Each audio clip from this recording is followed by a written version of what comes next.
阿摩斯书第一章，下面是提过一个古样人阿摩斯的话。乌西亚做犹大王，约华斯的囝耶罗波安二世做以色列王的年间，就是大地动前2年。上帝甲阿摩斯启示有关以色列的事。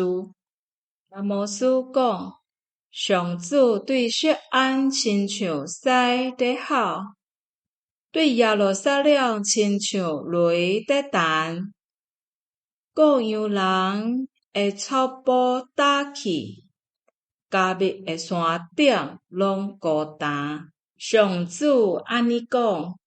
大马士革人一遍搁一遍犯罪，我一定要刑罚因，因为因虐待以色列人，亲像用铁器棒用我国。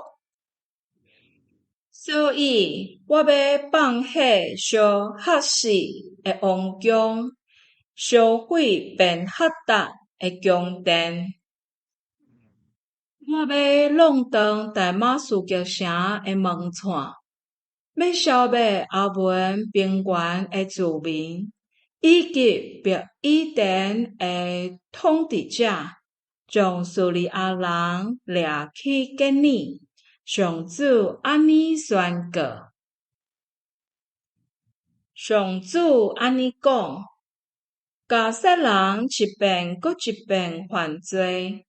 我一定要刑罚因，因为因掠所有的居民，袂互以东人做奴才。所以我要放火烧加萨的城墙，烧毁伊的宫殿。我要消灭阿什顿的居民，以及阿什基伦的统治者。我要亲手攻击以色列，直到所剩的非利士人拢灭亡。至高的上主安尼宣告。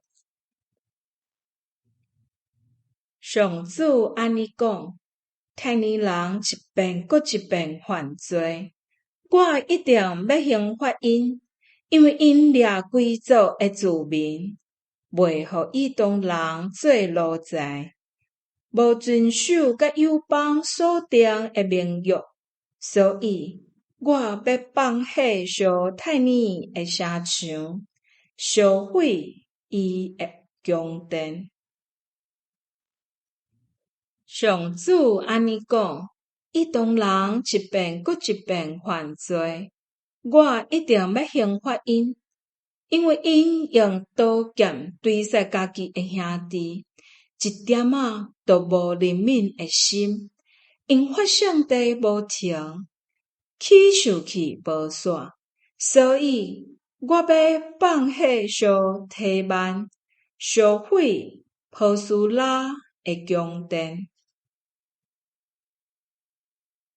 上主安尼讲，阿文人一遍搁一遍犯罪，我一定要刑罚因，为着要扩展因的领土，因破开激烈有心的妇人人，所以伫战争喊话的日，伫攻防大作的时，我要放火烧喇叭的城墙，烧毁伊的宫殿。因的王未受放逐，王甲伊的官员做伙受掠。上主安尼宣告。